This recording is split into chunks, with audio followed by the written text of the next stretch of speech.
산케베츠 식인 불곰 사건은 1915년 겨울 12월 9일부터 12월 14일까지 일본의 최북단에 위치한 홋카이도 북해도의 산케베츠 로쿠센사와에서 불곰이 수차례에 걸쳐 민가를 습격해 개척민 7명이 사망하고 3명이 중상을 입어 일본 역사상 최악의 수에쇼 하이짐승으로 인한 피해 사건으로 일컬어집니다. 원주민인 아이누족의 언어로 강의 하류에 흐르는 강을 의미하는 산케베츠에서 짐작하다시피 강가에 위치한 부락으로 동해 일본의 연안에서 내륙으로 30km 정도 들어간 곳에 위치해 있습니다. 1915년 11월 초순의 어느 날 밤으로 돌아가 봅시다. 이케다가지아에 불곰이 처음 나타났는데 기르던 말이 놀라 날뛰었기 때문에 피해는 옥수수 몇 개에 그칩니다. 당시 부탁은 개척이 시작된 지 얼마 안 된 곳이라 야생동물의 출몰은 놀라운 일이 아니었지만 집주인인 토미조는 지늘게 새겨진 거대한 발자국의 크기에 불안함을 떨치지 못하지요. 며칠 뒤 20일 다시 불곰이 나타납니다. 이번에도 별다른 피해는 없지만 토미조는 근처 마을에서 2명의 포수를 섭외합니다. 열흘 뒤 30일 세 번째로 불곰이 나타납니다. 사격을 가했지만 곰은 달아나고 다음날 둘째 아들과 포수 2명과 함께 불곰의 발자국을 추격해 핏자국을 확인했지만 눈보라가 심해져 추격을 중지합니다. 오타가의 가장 사부로 42세와 방 한 칸 얻어 살고 있던 오두 59세 둘이서 강하류의 짐을 실어 나르기 위한 빙교 얼음다리집 같은 걸 덮고 물을 뿌려 얼려 만듭니다. 만화 김전일에도 언급된 바 있지요를 만들기 위에 나섰으니 오타가에는 사부로의 아내인 마유 34세와 아랫마을의 미키오 6세만 남아 있었습니다. 평상시처럼 사부로는 점심 먹으러 집에 돌아왔는데 이로리 일본 전통식 실내 화로 가장자리에 미키오가 비스듬히 앉아 있습니다. 평소에도 낮잠 많은 미키오가 조는 줄 알고 사부로는 놀리려고 미키오의 어깨에 손을 얹고 큰 소리로 놀래킵니다. 그런데 미키오의 머리가 톡 꺾이며 쓰러지고 손바닥을 뒤덮은 채 조금씩 말라가는 따뜻한 핏덩어리, 미키오의 목이라 생각되는 부위의 휑한 상처, 그리고 머리 옆부분에는 엄지 손가락 굵기의 구멍이 뚫린 채 미키오는 이미 숨져 있습니다. 사부로는 소스라치게 놀라며 아내를 부르지만 아무런 대답이 없으며 어두컴컴한 안쪽의 거실에서 야생 짐승 특유의 냄새와 피비린내가 감도는 집을 뛰쳐나온 사부로는 엎어질 듯 강의 하류로 내달렸고 자초지종을 들은 여러 인부들이 괭이와 삽자루 등을 들고 집으로 옵니다. 그들은 횃불로 집안을 밝힘과 동시에 엄청난 충격을 받지요. 입구 반대쪽 옥수수를 말리던 창문은 박살났고 거실에는 그을려있는 장작 몇 개가 굴러다니고 손잡이가 부러진 채 피에 물든 도끼가 나뒹굴고 있었습니다. 또 창틀에는 마유의 머리카락이 한 뭉텅이 걸려 있습니다. 그리고 토간의 화로까지 일직선으로 나 있는 거대한 곰의 발자국, 즉 옥수수를 먹으려 창문으로 접근한 불곰을 보고 마유와 미키오가 놀라 소리 지르자 자극받은 곰은 벽을 부수며 난입했고 마유는 어린 미키오를 껴안은 채 불 붙인 장작과 도끼로 저항했지만 결국 미키오는 당하고 마유 역시 곰에게 바깥으로 끌려나간 것입니다. 피 묻은 머리카락이 한 뭉텅이 벽에 끼어 두피 찢겨나간 채 끌려갔다면 사실상 살아있을 가능성은 굉장히 희박하겠지요. 또한 사부로가 미키오를 보고 놀랐을 때 아직 따뜻한 찐감자가 굴러다니고 있었다고 합니다. 그건 참극이 벌어진 지 오래되지 않았다는 것이죠. 또 사건 직후 마을 사람 중 한 명이 오타가 앞 기를말을 타고 지나갔는데 오타가에서 숲 쪽으로 무언가가 쓸려간 흔적과 혈흔을 발견합니다. 하지만 포수가 산에서 잡은 사냥감을 갖고 오타가에서 잠시 쉬고 있는 경우가 많아 그러려니 신경 쓰지 않았다고. 이런저런 상황을 종합해보니 오전 10시 반 정도에 참극이 일어났을 거라 추측합니다. 하여튼 이 사건으로 조용한 부락은 발칵 뒤집힙니다. 일본의 북쪽 끝단에 있는 홋카이도인데다 12월 달이었으니 해가 금방 저물어 행동을 취하기엔 늦은 시간이었으니 아내와 이웃집 자식의 참극을 겪은 사부로는 얼마나 가엾은 심정이었을까요. 오타가에서 500m 정도 하류 쪽에 위치한 메이케이 40세의 집에 남자들이 모여 대책을 논의합니다. 불곰 토벌과 마유 수색은 다음 날로 미룰 수밖에 없지만 당장은 경찰과 동사무소 그리고 미키오의 집에 서둘러 연락을 취하기로 하는데 별다른 통신 수단은 없으니 누군가 직접 찾아갈 수밖에 없을 테고 그래서 사이토 42세가 가기로 합니다. 오타가보다 더 숲쪽에 집이 있던 사이토는 자신의 가족을 메이케이가에 피난시키고 혹시 모르니 오도를 머물게 합니다. 그러나 사이토는 몰랐을 것입니다. 자신의 가족 또한 희생될 줄은. 사건이 발생한 다음 날 아침 사이토는 마을을 나서고 남자들은 불곰 토벌 및 마유를 찾기 위해 약 30명 정도의 수색대를 구성하여 불곰 발자국을 쫓아 숲으로 들어갑니다. 그리고 150m 정도 채 못 들어가 불곰과 조우하지요. 말의 크기를 가볍게 넘어서는 거대한 불곰은 수색대에게 달려듭니다. 오합지졸 수색대는 갑작스런 상황에서 우왕좌왕하다가 총을 가진 5명이 부랴부랴 총구를 들이댔지만 곰은 눈앞에 다가온 일촉즉발의 상황. 동시에 산을 뒤흔드는 상쾌한 소리. 탕! 한 방에 총성이 울립니다. 발포를 한 건 단 한 명. 흉폭하게 날뛰는 불곰을 앞에 두고 수색대는 흩어졌지만 다행스럽게도 불곰은 도주하고 인명피해는 없었지요. 추스리고 다시 주변을 수색하던 수색대는 나무 밑둥에서 잔가지가 몇 개 얹혀진 피에 물든 눈더미를 발견했고 파헤친 그들은 절망에 신음합니다. 아니길 바랬는데 검은 버선을 신은 포도색 각반이 감긴 무릎 아래만 남아있는 다리와 두개골 일부만 남겨진 그건 마유가 분명했기 때문이죠. 마유의 사체를 눈에 숨기려 한 것은 겨울날 보존식으로 삼기 위한 곰의 행동이었고 빼앗긴 먹이를 되찾으려는 불곰의 습성을 알고 있던 한 남자가 중얼댑니다. 인육의 맛을 알게 된 불곰은 다시 나타날게야. 수색대가 오타가로 도착할 즈음 날이 저문 밤입니다. 그런데 곰의 습격이 두렵고 또한 변을 당한 미키오의 모친인 하스미 33세가 부담스러워 겨우 9명만이 왔지요. 하스미는 애써 웃으며 수고한 그들에게 밥상을 차려냅니다. 오후 8시 반쯤 거실 벽이 무너지며 불곰이 난입합니다. 관이 뒤집히고 사체가 흩어지며 공포에 사로잡힌 이들은 대들보로 올라가거나 저장고나 화장실로 도망가며 아수라장이 되고 맙니다. 그 와중 한 남자가 아내를 넘어뜨린 후 밟고 올라가 혼자 대들보 위로 도망쳐. 그 후 부부간에는 싸움이 끊이지 않고 남편은 평생 고개를 들지 못했다고 합니다. 이 와중에도 어떤 이는 침착하게 기름통을 두드리며 곰을 유인하고 고개 든 그 사이 다른 이는 총으로 불곰을 향해 방아쇠를 당깁니다. 약 300m 떨어진 옆집에서 식사를 하고 있던 50명 정도의 남자들이 총성을 듣고 오타가로 달려갔지만 이미 불곰은 모습을 감췄고 희생자가 발생하지 않은 것에 안도합니다. 그러나 역습의 소동이 전해지자 메이케이가를 지키고 있던 몇몇의 남자는 오타가에 가봐야 한답시고 총을 들고 모조리 자리를 뜨고 맙니다.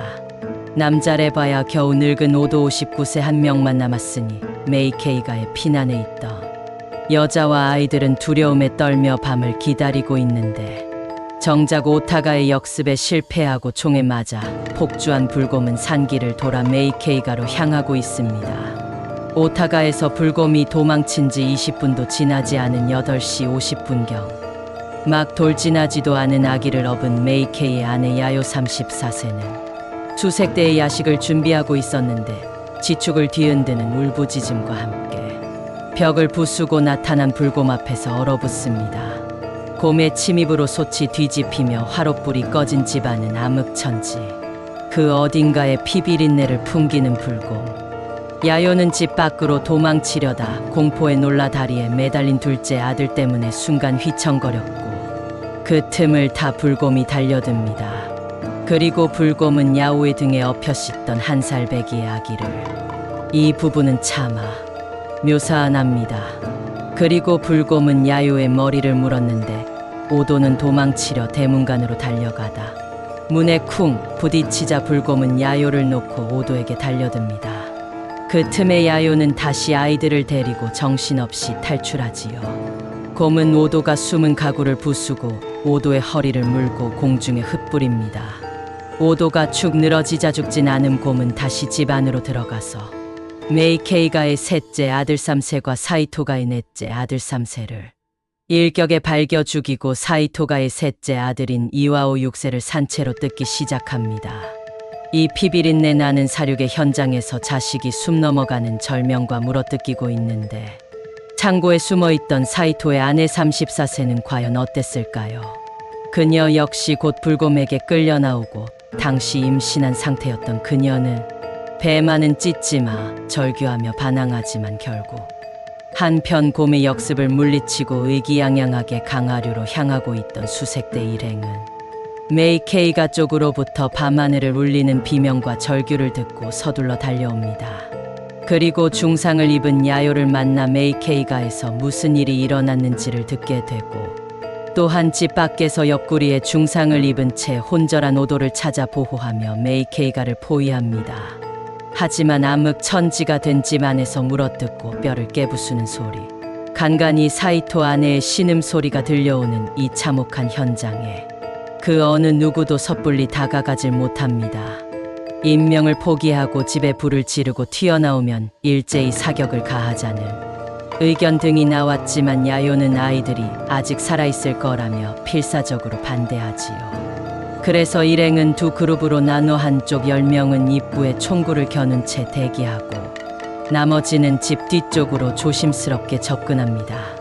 그리고 접근하던 한 사람이 공포를 두 발 쏘자 입구를 부수고 피에 물든 곰이 모습을 드러내지요. 맨 앞에 있던 남자가 총을 쏘려 했지만 하필이면 불발. 다른 이가 총격을 가하려 했지만 곰은 이미 모습을 감춥니다. 횃불을 들고 들어간 집 안의 광경은 이루 말할 수 없이 처참합니다. 천장까지 튄 온통 피바다였던 데다 먹다 남겨진 두 아이와 사이토 아내의 시체가 있습니다. 상체를 먹혀 거의 뼈만 발려진 그녀의 배는 찢겨 있었고 뱃속에 태아가 밖으로 끌려 나와 있었지만 태아는 생채기 없이 멀쩡했다고 합니다. 그러나 1시간 뒤에 사망하지요. 그나마 무사히 살아남은 메이케이가의 장남 10세는 잡곡 포대 뒤에서 무사했고 메이케이가의 장녀 히사노 6세는 실신에 그대로 거실에 쓰러져 있었지만 다행히도 그녀 역시 무사히 살아남았지요. 사체를 거둔 일행이 집을 나왔을 때 집 안에서 갑자기 남자아이의 목소리가 들려옵니다.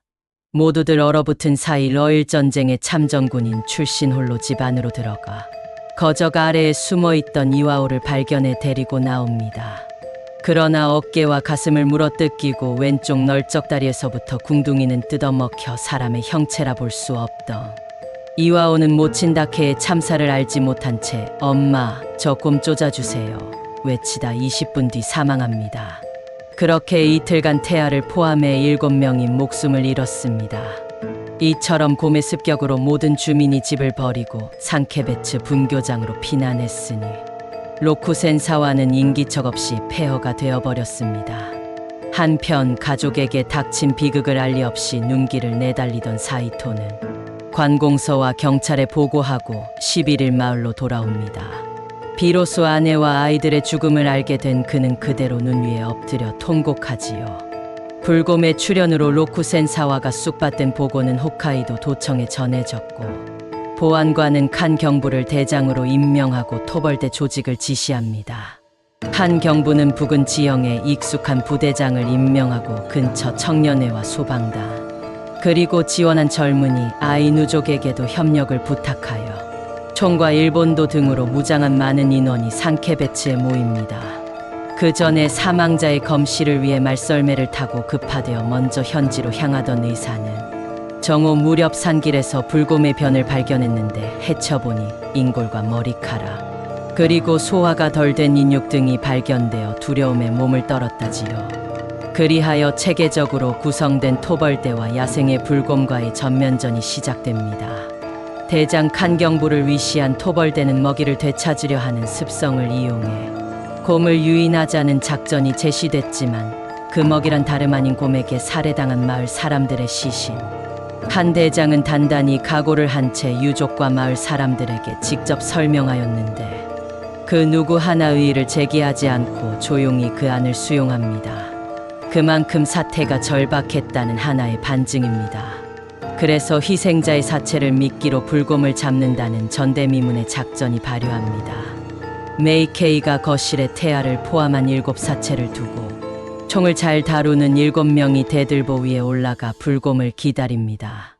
얼마 후 시신이 뿜어내는 시취 시신이 썩는 냄새를 맡고 저 산등석 너머 불곰이 모습을 드러내자 모두 침을 삼키며 일촉즉발의 상태를 기다리는데 집 바로 앞에서 불곰은 걸음을 멈추고 몇 번 집 주위를 돌더니 숲속으로 사라집니다.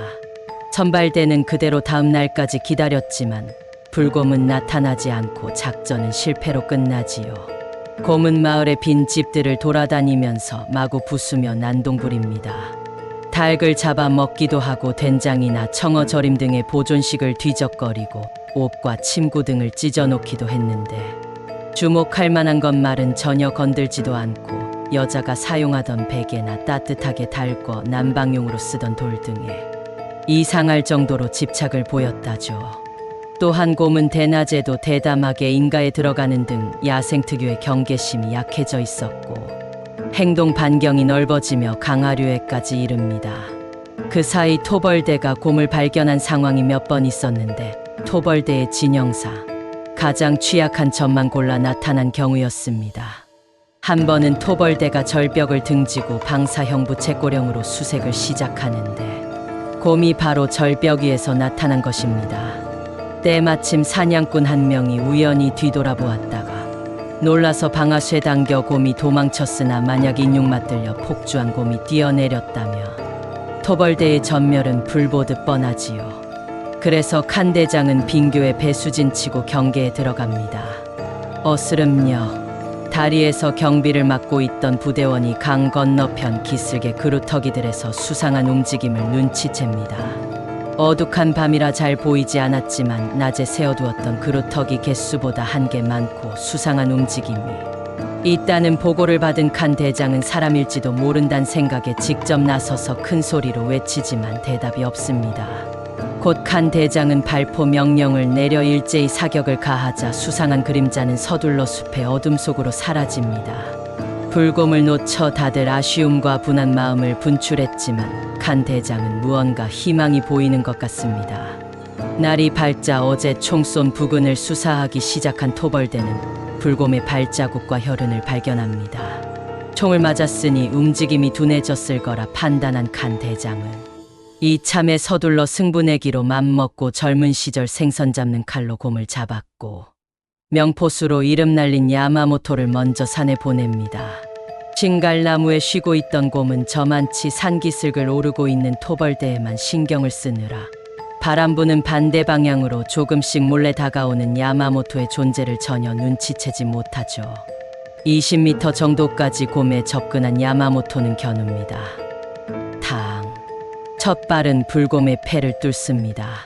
곰이 쓰러지자 야마모토는 부지런히 총탄을 다시 채우는 그 사이 추스린 곰은 곧 우렁차게 울부짖더니 야마모토를 향해 달려듭니다. 그는 침착하게 총탄을 채운 뒤 곧바로 곰의 양미간을 향해 방아쇠를 당기고 두 번째는 곰의 머리를 명중하면서 한 마을을 공포로 몰아넣었던 악만을 1915년 12월 14일 오전 10시 즉사합니다.